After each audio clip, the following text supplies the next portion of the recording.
नमस्कार दोस्तों, आप सभी का हार्दिक स्वागत है हमारे YouTube चैनल में। और दोस्तों, आज हम पढ़ने वाले हैं रीट 2022 के लिए L2 सामाजिक अध्ययन का एक महत्वपूर्ण टॉपिक जिसका नाम है सिंधु घाटी सभ्यता।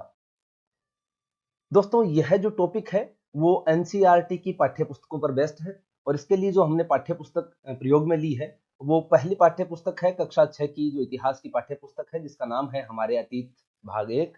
और दूसरी पाठ्य पुस्तक है जो कि कक्षा 12 की पाठ्य पुस्तक है और जिसका नाम है भारतीय इतिहास के कुछ विषय भाग 1। यह पूरा का पूरा कंटेंट इन दोनों NCERT की किताबों से लिया गया है। तो प्रारंभ करते हैं हम आज का वीडियो और सबसे पहले बात करते हैं कक्षा 6 की जो सामाजिक विज्ञान की पाठ्य पुस्तक है उसमें हड़प्पा सभ्यता के बारे में क्या दिया गया है। बात करें दोस्तों अगर हड़प्पा सभ्यता की, तो हड़प्पा सभ्यता के शहरों का निर्माण लगभग 4700 साल पहले हुआ था और इस सभ्यता के अंत की शुरुआत लगभग 3900 साल पहले प्रारंभ हुई थी। तो आप कुल मिलाकर कह सकते हैं कि इस सभ्यता का जो कालक्रम है वो लगभग 2700 ईसा पूर्व से 1900 ईसा पूर्व के मध्य रहा था। नगरों का या शहरों का निर्माण 2700 ईसा पूर्व से प्रारंभ होता है और पतन का जो प्रोसेस है वो 1900 ईसा पूर्व के लगभग प्रारंभ हो जाता है। अब बात करते हैं हड़प्पा कालीन या हड़प्पा सभ्यता के जो प्रमुख नगर हैं उनकी मुख्य विशेषताओं की, और यहां से अक्सर क्वेश्चंस हैं वो पूछे जाते हैं। तो हमने आपको ये सारा का सारा है वो बिंदुवार दिया है ताकि आप अच्छे से इसको समझ सकें। लेकिन उससे पहले हम देख लेते हैं भारतीय उपमहाद्वीप के जो आरंभिक नगर हैं हड़प्पा सभ्यता के वो कौन कौन से हैं। तो देखिए इस मैप को जब आप देखेंगे तो आप पाएंगे कि यहाँ पे प्रारंभिक नगरों में शामिल है हड़प्पा जो कि वर्तमान पाकिस्तान में है, राखीगढ़ी, कालीबंगा ये दोनों भारत में है, गनेडीवाल ये पाकिस्तान में है, मोहनजोदड़ो पाकिस्तान में है, सुतकाको बलूचिस्तान सिंध में है, चन्हुदड़ो पाकिस्तान में है, धौलावीरा, सुरकोटड़ा और लोथल ये सारे तीनों के तीनों स्थल कहां पर हैं? तो ये तीनों के तीनों स्थल भारत में है, गुजरात राज्य में। तो ये कुछ हड़प्पा सभ्यता के प्रारंभिक नगर हैं और ये मैप भी हमने कक्षा 6 की पाठ्य पुस्तक से ही लिया है। अब बात करते हैं नगरों की प्रमुख विशेषताएं क्या क्या है। तो देखिए पहली विशेषता है दो या दो से ज्यादा भागों में विभक्त, है ना। प्रत्येक नगर है उसको या तो दो या उससे ज्यादा भागों में है वो विभक्त किया गया है ना। जैसे कि मान लीजिए कि ये कोई उत्खनित स्थल है तो इसका विभाजन इन्होंने दो भागों में कर रखा है। पहला भाग जो कि पूर्वी भाग है ये नगर दुर्ग आपका जो निचला शहर है वो कहलाता है ना। अपेक्षाकृत आकार में ये बड़ा है।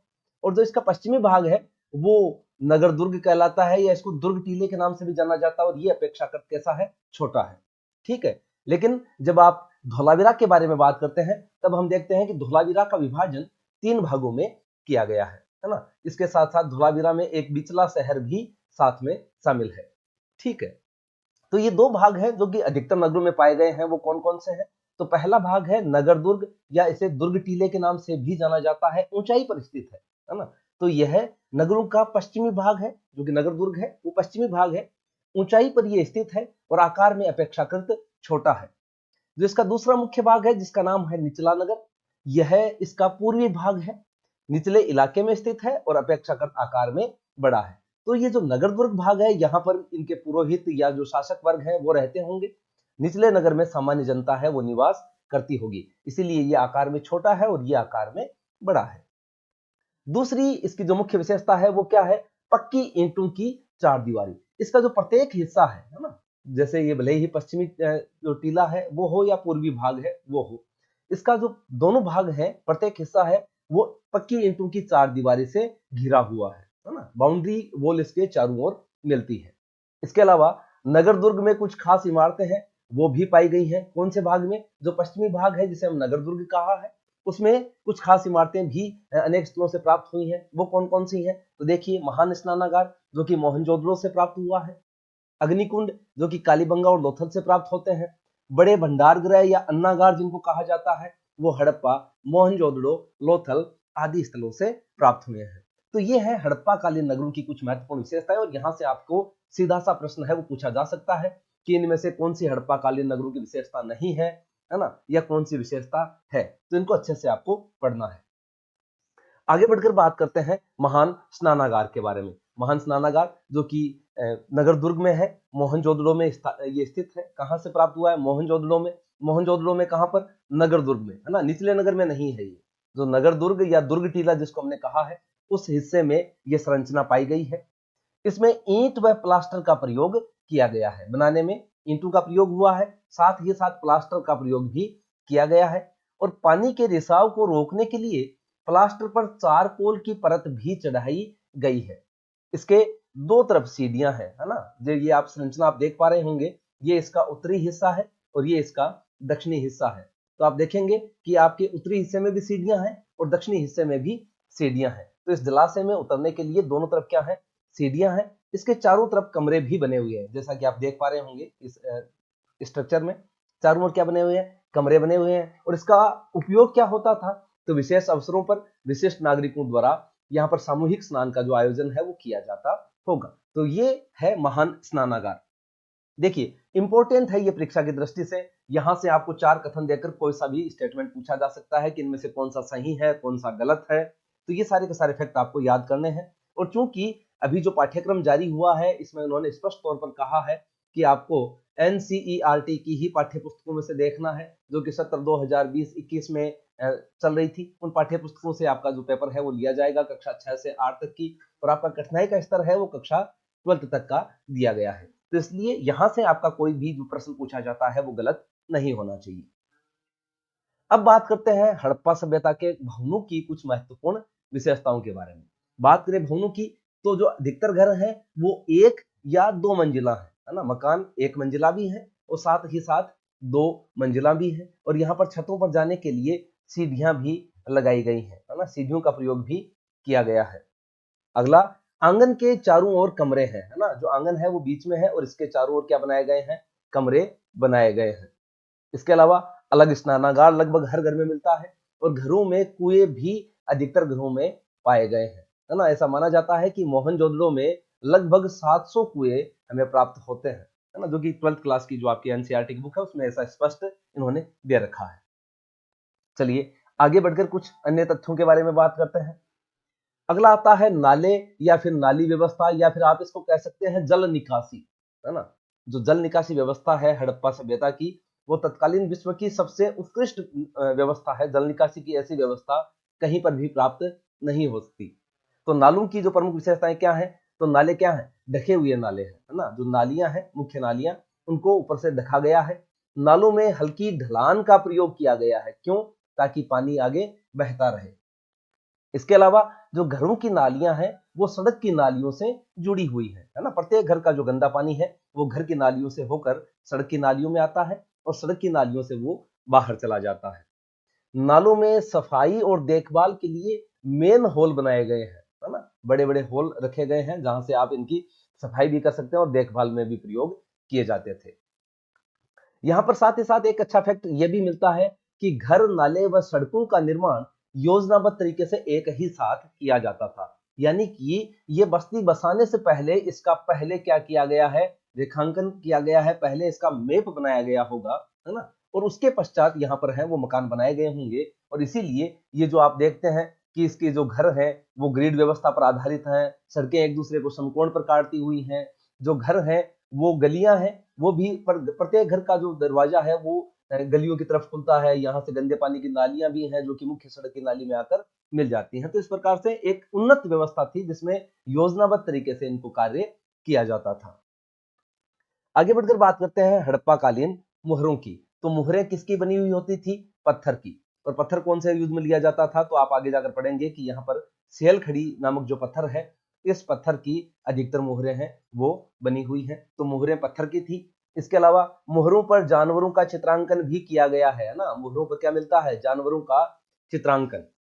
अब ध्यान में रखना दोस्तों कि जो हड़प्पा की मुहर है जो सबसे पहले हड़प्पा से प्राप्त हुई थी, वो भारतीय उपमहाद्वीप में पाए गए लेखन का प्राचीनतम उदाहरण है ना। भारतीय उपमहाद्वीप में लेखन कला का जो सबसे प्राचीनतम उदाहरण मिलता है वो कहां से मिलता है, तो वो मिलता है हड़प्पा से। हड़प्पा से जो मोहर की प्राप्ति हुई है वो भारतीय उपमहाद्वीप में लेखन कार्य का प्राचीनतम उदाहरण है।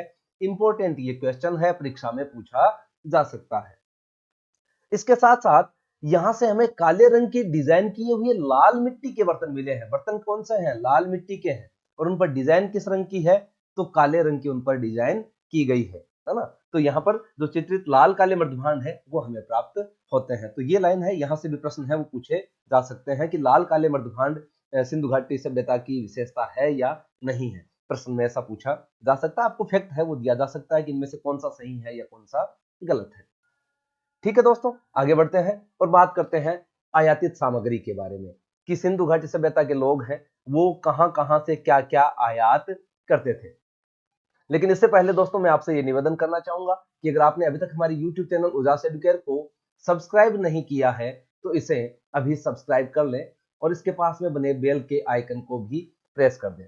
साथ ही साथ अगर आपको हमारा यह कंटेंट पसंद आ रहा है तो आप हमारे इस वीडियो को लाइक करना बिल्कुल ना भूलें और इसे अपने दोस्तों के साथ अभी शेयर जरूर कर दें।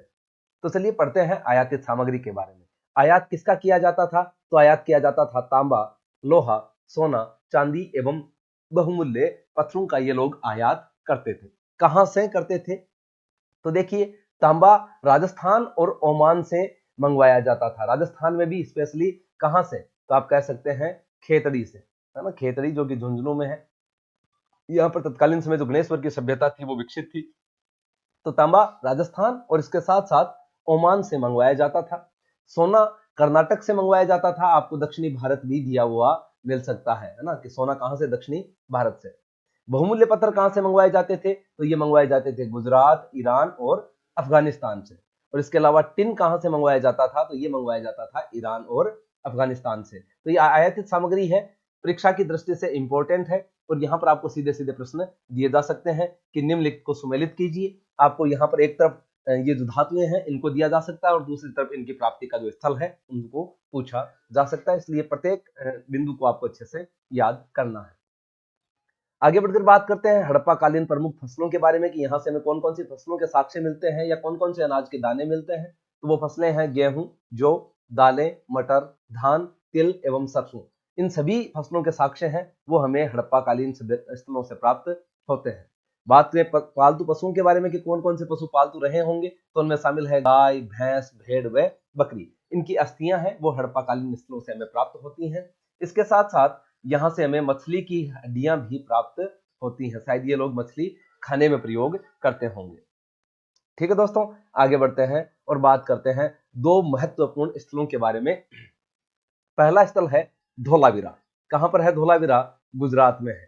ठीक है, तो गुजरात में कहां पर है? ध्यान में रखना है, कच्छ इलाके में खादिर बेत द्वीप के किनारे स्थित है। ये इंपॉर्टेंट है दोस्तों, परीक्षा की दृष्टि से पूछा जा सकता है कि हड़प्पा कालीन प्रमुख स्थल धोलावीरा कहां पर स्थित है। तो ये खादिर द्वीप, जो खादिर बेत द्वीप है, इसके किनारे स्थित है।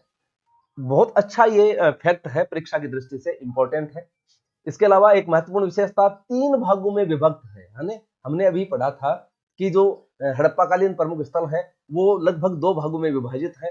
पहला जो नगर दुर्ग था वो, और दूसरा जो आपका निचला शहर था या निचला नगर था। लेकिन धोलावीरा से हमें एक मध्य स्थल भी प्राप्त होता है जिसे बिचला नगर भी कहा जाता है। तो ये 3 भागों में विभाजन इसका हुआ है ना। ये आपका पश्चिमी टीला आ जाता है, ये बिचला नगर और ये पूर्वी टीला। तो इस प्रकार इसका विभाजन है वो 3 भागों में हुआ है। इसके अलावा चारों ओर पत्थर की ऊंची दीवारें हैं। प्रत्येक भाग है वो दीवारों से, पत्थर की ऊंची दीवारों से घिरा हुआ है और इनमें प्रवेश करने के लिए बड़े बड़े प्रवेश द्वार भी वहां पर लगाए गए हैं। अगला फैक्ट जो कि इंपॉर्टेंट है, यहाँ पर सार्वजनिक कार्यक्रम हेतु खुला मैदान भी था, है ना, जिसको आप विशाल स्टेडियम की संज्ञा दे सकते हैं, है ना। हालांकि ये उल्लेख नहीं है 6th क्लास की बुक में, ये मैंने सिर्फ आपके ध्यान में रहे इसलिए बताया है। आपकी 6th क्लास की बुक में लिखा हुआ है सार्वजनिक कार्यक्रम हेतु खुला मैदान, विस्तृत खुला मैदान, है ना, जो कि विशाल स्टेडियम के नाम से जाना जाता है। इसके अलावा यहाँ से बड़े अक्षरों का लेख भी प्राप्त हुआ है जो कि साइन बोर्ड के नाम से जाना जाता है। इसका उल्लेख भी, साइन बोर्ड का नाम भी आपके 6th क्लास में नहीं मिलता बुक में, सिर्फ इतना दिया हुआ है बड़े अक्षरों का लेख। तो धोलावीरा परीक्षा की दृष्टि से एक इंपॉर्टेंट स्थल है और यहां से प्रश्न है वो कंफर्म पूछे जाने हैं। दूसरा जो मुख्य स्थल है जिसका नाम है लोथल, ये भी गुजरात में है। और गुजरात में कहां पर है? तो ये साबरमती की उपनदी के किनारे है ना। सिर्फ इतना ही दिया हुआ है, आपको ध्यान में होना चाहिए कि वो नदी कौन सी है। तो भोगवा नदी के किनारे स्थित था, है ना। साबरमती की जो उपनदी है उसके किनारे ये स्थल है वो स्थित था। इसके अलावा यह स्थल पत्थर, शंख व धातु निर्मित सामग्री का महत्वपूर्ण केंद्र था। कौन सा स्थल? धोलावीरा। किसके लिए प्रसिद्ध है? तो पत्थर, शंख और धातुओं से निर्मित सामग्री के लिए ये प्रसिद्ध है। यहाँ से हमें जो भंडार गृह प्राप्त होते हैं, बड़े अन्नागार प्राप्त होते हैं, वहां से हमें मुहरें मिली हैं, साथ ही मुद्रांकन भी प्राप्त हुआ है। मुद्रांकन क्या होता है? तो मुद्रांकन होता है किसी भी थैले पर, गीली मिट्टी पर मुहर का प्रयोग, है ना, उसको सीलबंद कर दिया जाना। तो ये मुहरें और मुद्रांकन हमें कहां से प्राप्त होता है? तो लोथल के भंडार गृह से प्राप्त होता है। इसके अलावा यहां से मन के बनाने का कारखाना हमें प्राप्त होता है। इंपॉर्टेंट है ये मन के बनाने का कारखाना, क्योंकि हमें यहां से कुछ अध बने मन के मिले हैं, कुछ यहाँ पर पूरे बने हुए मन के मिले हैं, और यहाँ पर इन मनकों के टुकड़े भी हमें प्राप्त होते हैं। तो इसलिए हम कह सकते हैं कि लोथल मन के बनाने का एक प्रमुख कारखाना था। और इसके साथ साथ जो लोथल है वो हड़प्पा सभ्यता का प्रमुख बंदरगाह नगर था। कौन सा? प्रमुख बंदरगाह नगर था, जिसको आप पढ़ते हैं गोदीबाड़ा या डॉक यार्ड के नाम से, है ना, गोदीबाड़ा, या फिर इसको क्या कहते हैं? तो इसको हम कहते हैं डॉक यार्ड, है ना। तो इनको आपको ध्यान में रखना है कि ये सभी जो दोनों स्थल हैं वो परीक्षा की दृष्टि से इंपॉर्टेंट है, और यहां से प्रश्न है वो पूछे ही जाने हैं। तो इन दोनों को आप अच्छे से याद कर ले, यहां से पूछे जाने वाला कोई भी फैक्ट आपसे गलत नहीं होना चाहिए।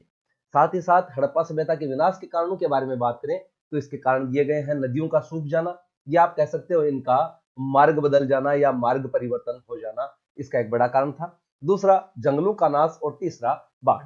ये तीन जो मुख्य कारण है वो कक्षा 6 की जो एनसीईआरटी की बुक्स है वो हड़प्पा सभ्यता के विनाश को मानती है। तो ये थी कक्षा 6 की पाठ्य पुस्तक से हड़प्पा सभ्यता। आगे बढ़कर हम बात करते हैं कक्षा 12 की जो पाठ्य पुस्तक है, क्योंकि आपकी जो सिलेबस है उसमें दे रखा है कि प्रश्नों का जो कठिनाई स्तर है वो कक्षा 12 तक का होगा, +2 स्तर का होगा। तो इसलिए कक्षा 12 की पाठ्य पुस्तक में जो हड़प्पा सभ्यता से रिलेटेड तथ्य हैं उनके बारे में भी हम पढ़ लेते हैं। लेकिन इससे पहले मैं आपसे फिर से निवेदन करना चाहूंगा कि अगर आपने हमारे YouTube चैनल उजास एजुकेयर को सब्सक्राइब नहीं किया है तो इसे अभी सब्सक्राइब कर लें, इसके पास में बने बेल के आइकन को प्रेस कर दें। साथ ही साथ अगर आपको हमारा यह कंटेंट पसंद आ रहा है तो इसे लाइक और शेयर जरूर कर दें। चलिए आगे बढ़कर देखते हैं कि कक्षा 12 की पाठ्य पुस्तक में क्या दे रखा है। देखिए, सबसे पहले आपके सामने एक मैप दे रखा है, और इसमें जो हड़प्पा कालीन विकसित हड़प्पा के जो पुरा स्थल है उनके बारे में दे रखा है कि विकसित हड़प्पा कालीन प्रमुख पुरा स्थल कौन कौन से हैं, है ना। हड़प्पा सभ्यता को हम 3 भागों में डिवाइड कर सकते हैं। पहली आरंभिक हड़प्पा, यानी जो हड़प्पा सभ्यता से पहले की यहाँ पर संस्कृति थी वो आरंभिक हड़प्पा के नाम से जानी जाती है। दूसरी हड़प्पा या विकसित हड़प्पा, है ना, इसको दोनों ही नाम आप दे सकते हो, हड़प्पा या विकसित हड़प्पा। और जो इसका तीसरा भाग है वो है परवर्ती हड़प्पा, यानी कि जो हड़प्पा सभ्यता है उसके पतन का जो काल है उसमें के जो प्रमुख नगर हैं वो परवर्ती हड़प्पा कालीन नगर कहलाते हैं। तो विकसित हड़प्पा के प्रमुख स्थल कौन कौन से हैं आप इस मैप में देखेंगे तो आप पाएंगे, पहला आपका दे रखा है मांडा, जो कि हड़प्पा सभ्यता का सबसे उत्तरी बिंदु है ना, सबसे उत्तरी पूरा स्थल है। कहां पर है? तो ये जे&के में है, जम्मू और कश्मीर में है। इसके पश्चात जब आप देखेंगे तो आप पाएंगे राखीगढ़ी, है ना, बनावली, कालीबंगा, मीताथल। इसके अलावा आप देखेंगे पाकिस्तान के जो प्रमुख स्थल हैं उनमें शामिल है हड़प्पा, सिंध, गनेडीवाल, मोहनजोदड़ो, कोटदीजी, आमरी, बालाकोट और चन्हूदड़ो, और साथ ही साथ सुत्का गेंडोर, ये बलूचिस्तान सिंध में है ना। तो ये पाकिस्तान के कुछ प्रमुख क्षेत्र हैं, कौन कौन से? हड़प्पा, सिंध, गनेडीवाल, कोटदीजी, मोहनजोदड़ो, आमरी, बालाकोट, चन्हूदड़ो, सुत्का गेंडोर। पूछा जा सकता है कि इनमें से कौन सा स्थल पाकिस्तान में है या कौन सा स्थल पाकिस्तान में नहीं है। भारत के जो प्रमुख स्थल हैं वो उनमें कौन कौन से हैं? तो मांडा है, राखीगढ़ी, बनावली, मीताथल, कालीबंगा, फिर आगे देखेंगे धोलावीरा, नागेश्वर, रंगपुर, लोथल। ये सारे वो स्थल हैं जो कि भारत में है, और ये चारों के चारों स्थल हैं वो कहां पर है? गुजरात में है, ध्यान में रखना है। तो ये है विकसित हड़प्पा सभ्यता के कुछ प्रमुख पुरा स्थल। आगे बढ़कर बात करते हैं हड़प्पाई मोहर के बारे में, जिसको आप मैप पर देख पा रहे होंगे, है ना। ये जो मोहर है वो हड़प्पा से प्राप्त हुई है। अभी हमने पढ़ा था 6th क्लास की बुक में, स्पष्ट रूप से ये दिया गया था कि भारत में जो लेखन कला का सबसे प्राचीन प्रमाण है भारतीय उपमहाद्वीप में वो क्या है? तो ये हड़प्पाई मोहर है। ठीक है, हड़प्पाई मोहर के बारे में बात करें तो ये हड़प्पा सभ्यता की सबसे विशिष्ट पुरावस्तु है। अभी कक्षा 12 का जो बोर्ड का एग्जाम हुआ था उस एग्जाम में यह प्रश्न पूछा गया था कि हड़प्पा सभ्यता की सबसे विशिष्ट पुरावस्तु कौन सी है? तो वो हड़प्पाई मोहर है ना। अभी जो 12th क्लास का बोर्ड का एग्जाम अभी संपादित हुआ है उस एग्जाम में ये प्रश्न पूछा गया था। निर्माण किससे हुआ है? तो सेलखड़ी नामक पत्थर से। हमने 6th क्लास में पढ़ा था कि पत्थरों से निर्माण होता है। 12th क्लास में दे रखा है पत्थर कौन सा था, तो सेलखड़ी पत्थर था। इसके साथ साथ मुहर पर जानवरों का चित्रांकन हुआ, ये आप देख पा रहे होंगे। और जो ये हड़प्पा लिपि है, इसके चिन्हों का उत्कीर्णन भी हुआ है, जो कि आप इस मैप में ऊपर वाले में देख पा रहे होंगे। तो ये हड़प्पा सभ्यता की जो मोहर है, जो कि हड़प्पा से हमें प्राप्त हुई है, उसके बारे में कुछ महत्वपूर्ण जानकारियां थी, और यहां से प्रश्न है वो पूछा जा सकता है। एग्जाम की दृष्टि से ये इंपॉर्टेंट है। बात करें हड़प्पा सभ्यता के नामकरण की, तो इसका नामकरण हड़प्पा स्थल के नाम पर हुआ है। क्यों? क्योंकि यह सबसे पहले खोजा गया था ना, सबसे पहले खोज हड़प्पा की ही हुई थी, और इसीलिए इसके आधार पर इसका नाम हड़प्पा सभ्यता किया गया था। हालांकि फिर इसका नाम सिंधु घाटी सभ्यता या इंडस वैली सिविलाइजेशन भी किया गया, और आजकल इसको सिंधु सरस्वती सभ्यता के नाम से भी जाना जाता है। लेकिन इसका नामकरण जो सबसे पहले हड़प्पा सभ्यता हुआ था, वो हड़प्पा नामक स्थल के नाम पर ही हुआ था। बात करें इसके काल की, तो ये था लगभग 2600 ईसा पूर्व से 1900 ईसा पूर्व के मध्य, है ना। 2600 ईसा पूर्व से 1900 ईसा पूर्व के मध्य, है ना। हमने अभी जब 6th क्लास का पढ़ा था, तब वहां पर दिया गया था कि आज से लगभग 4700 से 3900 साल पहले, है ना, जो नगरों का निर्माण है वो 4700 साल पहले, और पतन का काल है वो 3900 साल पहले हो गया था। तो लगभग ये दोनों टाइम मैचिंग है, वो एक जैसे ही है। बस यहाँ पर आपको स्पष्ट रूप से उल्लेख किया गया है कि इसका काल 2600 ईसा पूर्व से 1900 ईसा पूर्व के मध्य है, जबकि यहाँ पर आपको इसका काल है वो सालों में दे रखा है कि यहां से यहां तक था। तो इसको आप थोड़ा अच्छे से इस कॉन्सेप्ट को क्लियर कर लीजिए, परीक्षा में ये पूछा जा सकता है। बात करें हड़प्पा सभ्यता की खोज की घोषणा कब की गई थी, तो ये घोषणा की गई थी दोस्तों 1924 में। ध्यान रखना, इंपॉर्टेंट क्वेश्चन है, ये परीक्षा में पूछा जा सकता है। हड़प्पा सभ्यता की खोज की घोषणा वर्ष 1924 में हुई थी, और किसने की थी, तो जॉन मार्शल ने की थी। किसने की थी? जॉन मार्शल ने। ठीक है, आगे बात करें तो हड़प्पा सभ्यता के जो पहले की संस्कृतियां हैं, उनको आरंभिक हड़प्पा या प्राक हड़प्पा के नाम से जाना जाता है, जबकि हड़प्पा सभ्यता के बाद की संस्कृतियों को परवर्ती हड़प्पा के नाम से जाना जाता है। और हड़प्पा सभ्यता का काल है उसे हड़प्पा सभ्यता या विकसित हड़प्पा के नाम से जाना जाता है। अभी हमने मैप पर देखा था। चलिए आगे बढ़कर बात करते हैं हड़प्पा सभ्यता के जीवन निर्वाह एवं कृषि के बारे में, कि यहाँ के लोग जीवन निर्वाह हेतु क्या करते थे, मतलब कृषि किसकी करते थे, खाना खाने में क्या खाते थे, और कृषि कैसे की जाती थी।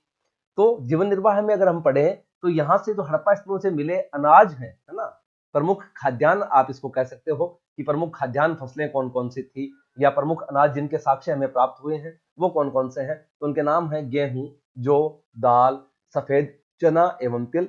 जब आप 6th क्लास में साथ में पढ़ते हो, तब आपको यहाँ पर एक फसल और दी गई है जिसका नाम है सरसों, है ना। 6th क्लास की बुक में इसका स्पष्ट उल्लेख है, ध्यान में रखना है।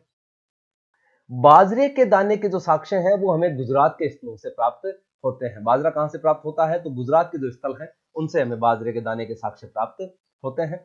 यहाँ पर चावल के दाने अपेक्षाकृत कम पाए गए हैं, ध्यान में रखना। यहाँ से देखिए सीधा आपको 4 फैक्ट दिए जा सकते हैं, निम्न में से कौन सा कथन सही है ना। और यहाँ पर ये चारों फैक्ट आपको सीधे दिए जा सकते हैं कि इनमें से अनाज के दाने ये मिले हैं, जानवरों की अस्थियों में इन जानवरों की अस्थियां मिली हैं, बाजरे के दाने गुजरात से मिले हैं, चावल के दाने अपेक्षाकृत कम प्राप्त हुए हैं या अधिक प्राप्त हुए हैं। कोई भी एक स्टेटमेंट को गलत किया जा सकता है, या एक स्टेटमेंट सही रखकर 3 को गलत किया जा सकता है। तो इसलिए प्रत्येक जो ये फैक्ट है, प्रत्येक लाइन है वो एक प्रश्न है, इसलिए आप अच्छे से इसको याद करें।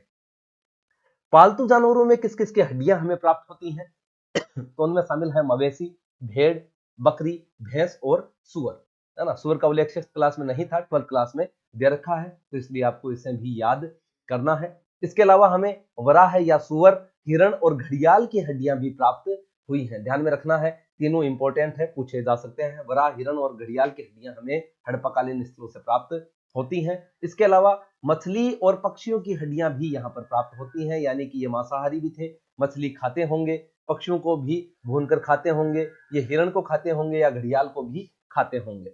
तो इन सबको आपने अच्छे से याद करना है। आगे बात करें तो वर्षभ या बेल के विषय में इनको जानकारी थी। क्यों? क्योंकि हमें एक पक्की मिट्टी से बना हुआ वर्षभ प्राप्त होता है, वर्षभ की एक मुहर है वो हमें प्राप्त होती है, जो कि आपके इस चित्र में दिया गया है ना। एक वर्षभ मुद्रा हमें यहाँ से प्राप्त होती है, इसलिए हम कह सकते हैं कि वर्षभ या बेल की इनको जानकारी थी, और खेतों को जोतने में बेलों का प्रयोग किया जाता था।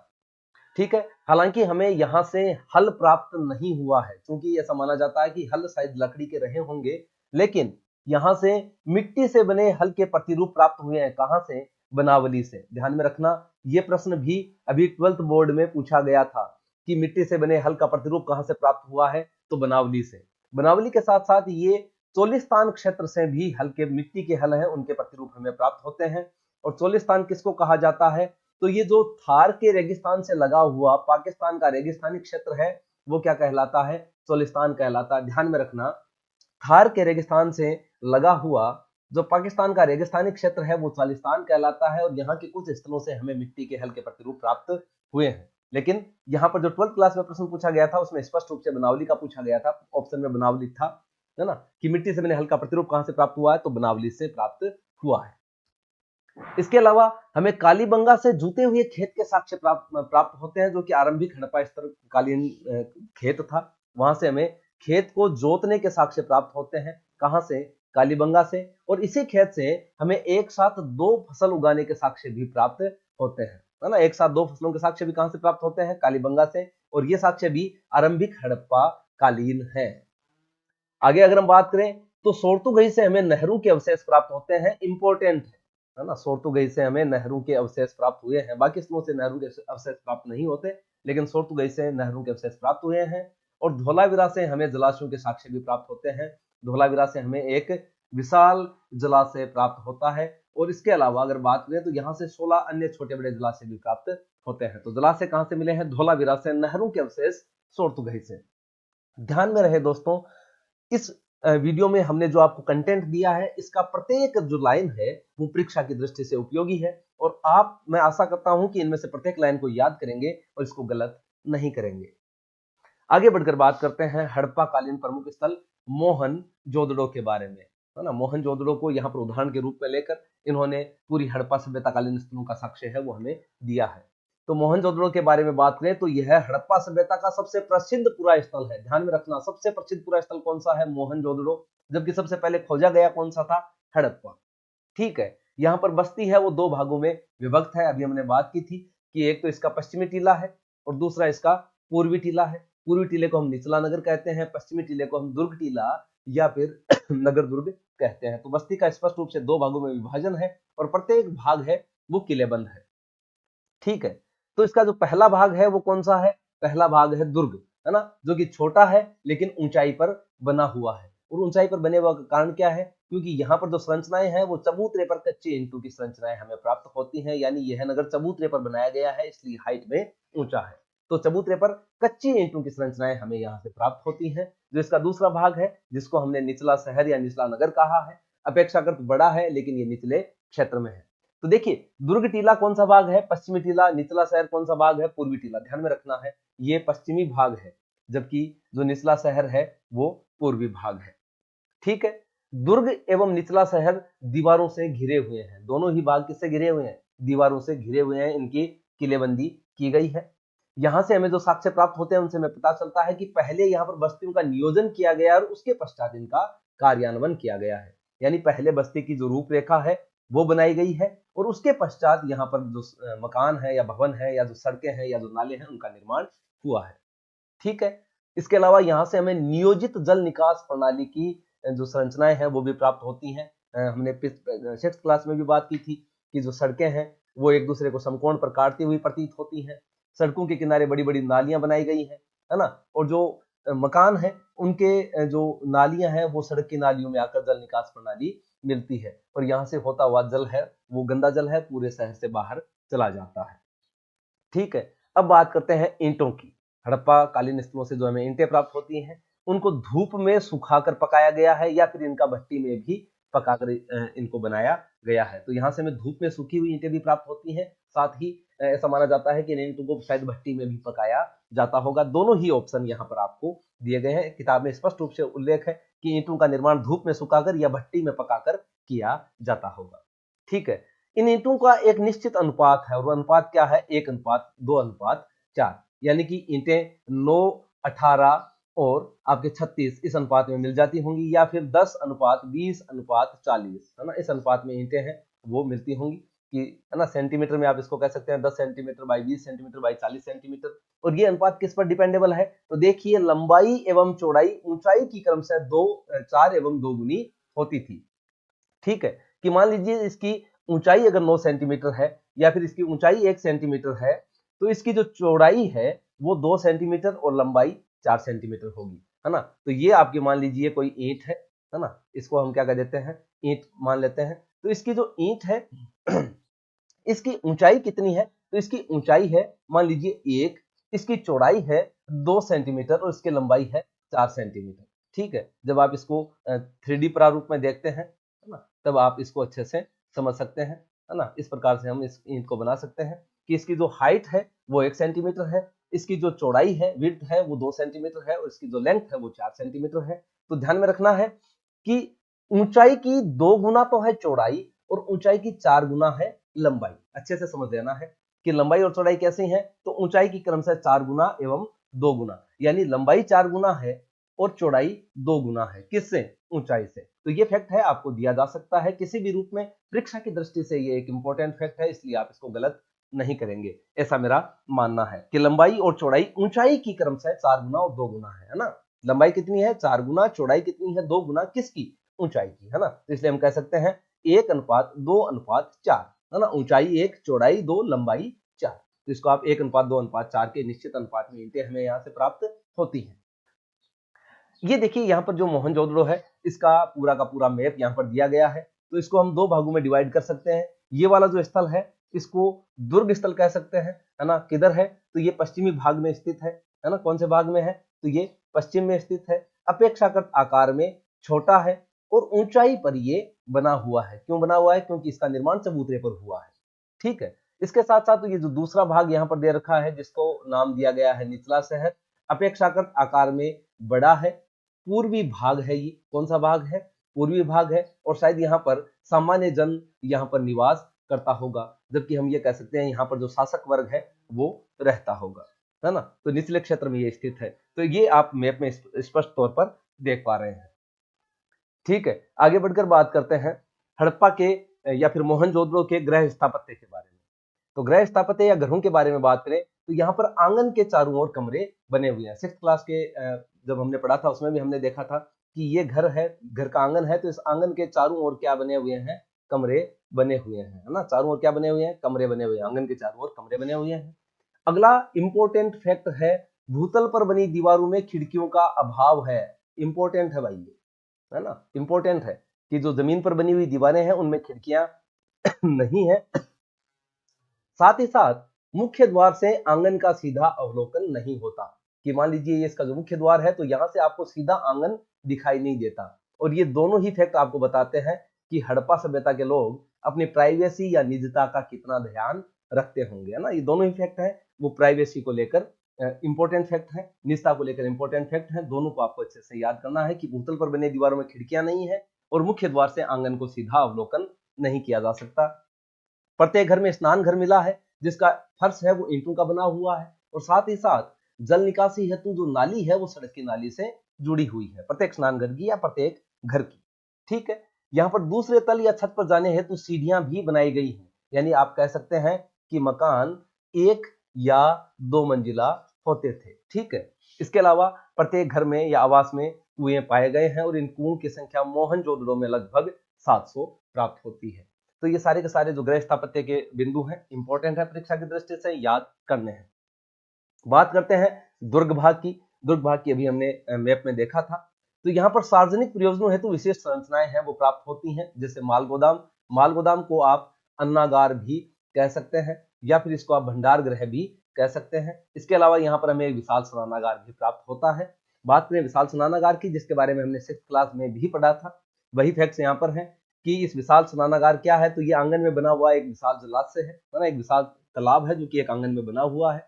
इसके उत्तरी व दक्षिणी भाग में 2 सीढ़ियां बनी हुई हैं इसमें उतरने के लिए, ये भी हमने मैप में देखा था, उत्तरी और दक्षिणी भाग में सीढ़ियां हैं। इसके अलावा जलाशय के किनारों पर ईंटों का प्रयोग किया गया है और पानी को जलबद्ध रखने के लिए जिप्सम के गारे का प्रयोग भी यहाँ पर किया गया है। हमने पढ़ा था कि प्लास्टर पर तारकोल का प्रयोग, है ना, चारकोल का प्रयोग क्लास 6 में पढ़ा था। यहाँ पर दिया हुआ है जिप्सम के गारे का प्रयोग किया गया है पानी को रोकने के लिए, ताकि पानी अंदर नहीं बैठे या जलबद्ध इसको किया जा सके। इसके तीनों ओर कक्ष है और इसका प्रयोग अनुष्ठानिक स्नान हेतु किया जाता था। वही फैक्ट है जो कि 6th क्लास की बुक में दिए गए थे, बस कुछ फैक्ट यहाँ पर अलग है। तो इंपॉर्टेंट फैक्ट हैं ये सारे के सारे। आगे बढ़कर बात करते हैं हड़प्पा कालीन समाधानों के बारे में। तो समाधानों की बात करें तो आमतौर पर गर्तों में इनको दफन किया जाता था, यानी कि यहाँ पर बॉडियों को ज्यादातर दफनाया जाता था। ध्यान में रखना है, दफन किया जाता था।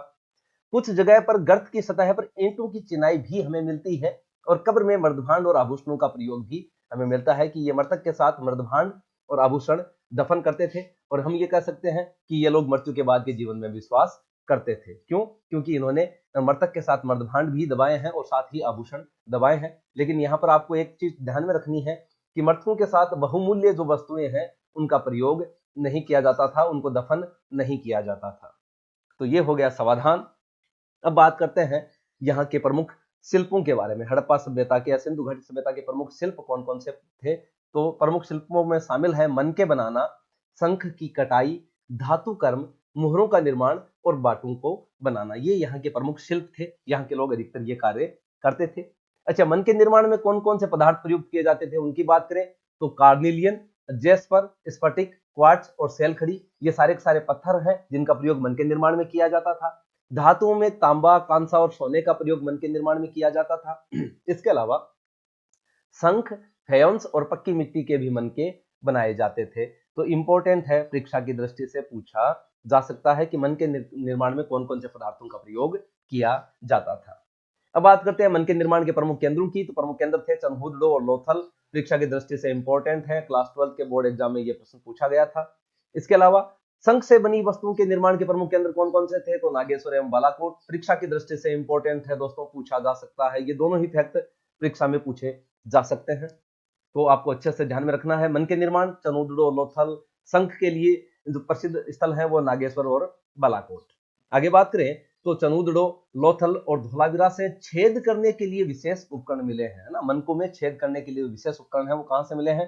तो चनहुदड़ो से मिले हैं, लोथल से मिले हैं, साथ ही साथ धोलावीरा से भी ये उपकरण हमको प्राप्त होते हैं।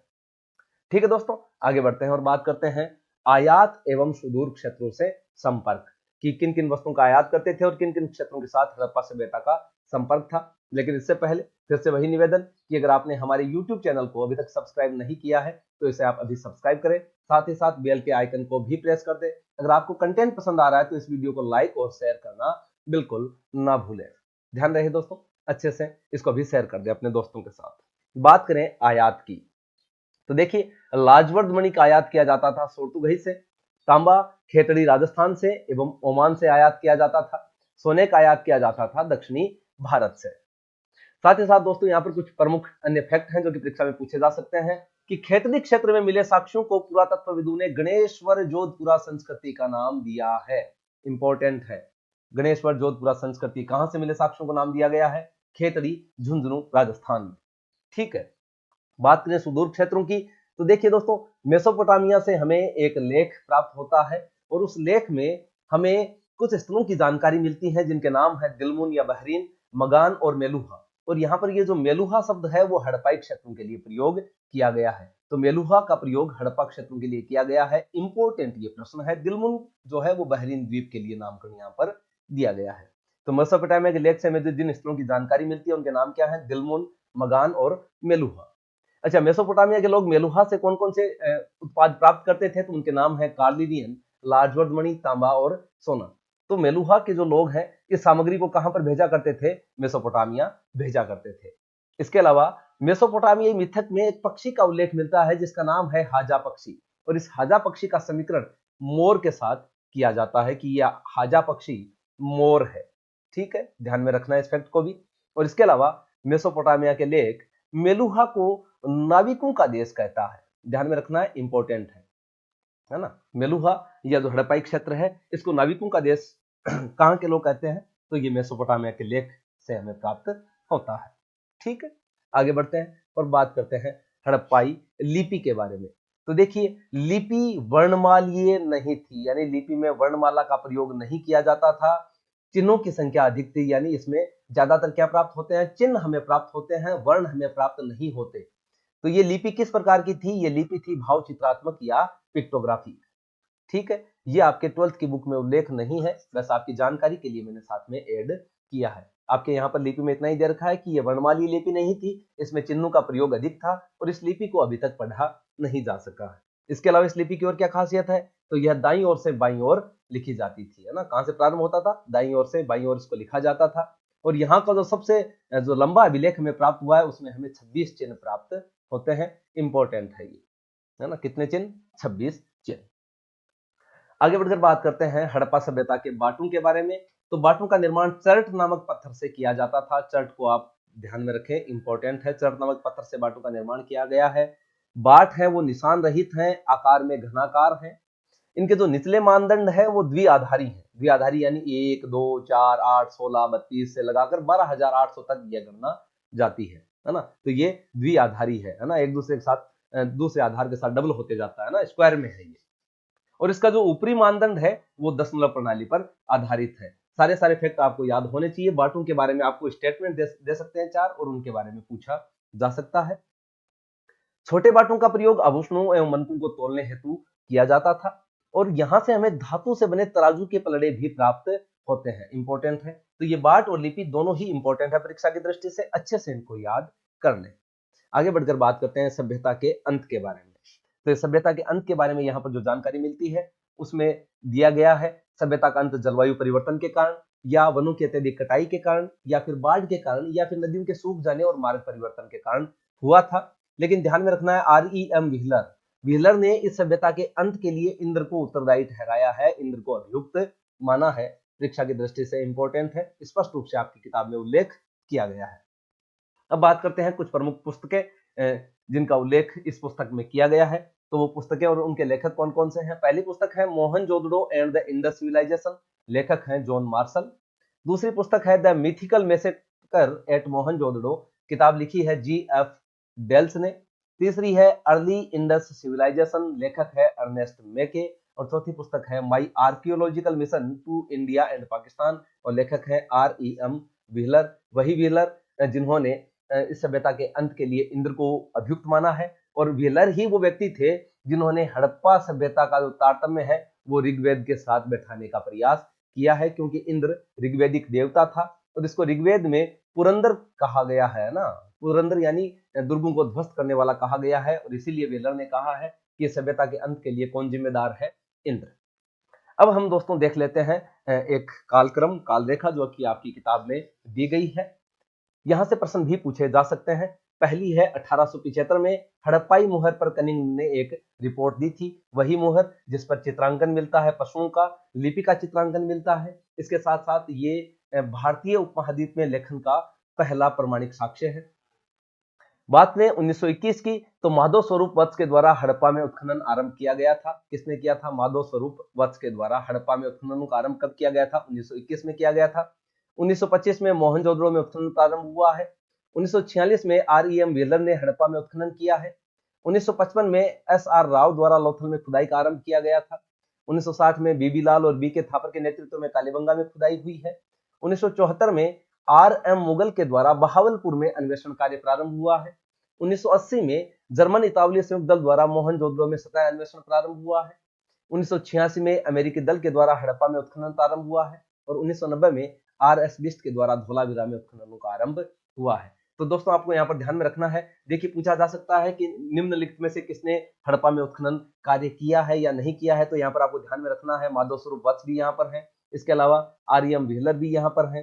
ठीक है, तो इन दोनों को आपको ध्यान में रखना है, इन दोनों के नामों को आपको अच्छे से याद करना है। तो दोस्तों ये थी सिंधु घाटी सभ्यता, और इस टॉपिक को हमने जैसा कि आपको पहले ही बता चुके हैं, ये पूरा का पूरा टॉपिक NCERT की बुक्स पर बेस्ड है। आशा करता हूं कि आपको यह टॉपिक जरूर पसंद आया होगा, और अगर आपको हमारा यह कंटेंट पसंद आया तो आप हमारे इस वीडियो को लाइक करना बिल्कुल ना भूलें, इसे अपने दोस्तों के साथ शेयर जरूर करें। अपनी प्रतिक्रिया अपने कमेंट के माध्यम से हमें जरूर दें कि आपको यह कंटेंट कैसा लगा, और साथ ही साथ हमारे YouTube चैनल उजास एडुकेयर को सब्सक्राइब करना बिल्कुल ना भूलें, और इसके पास में बना बेल का आइकन जरूर प्रेस कर दें।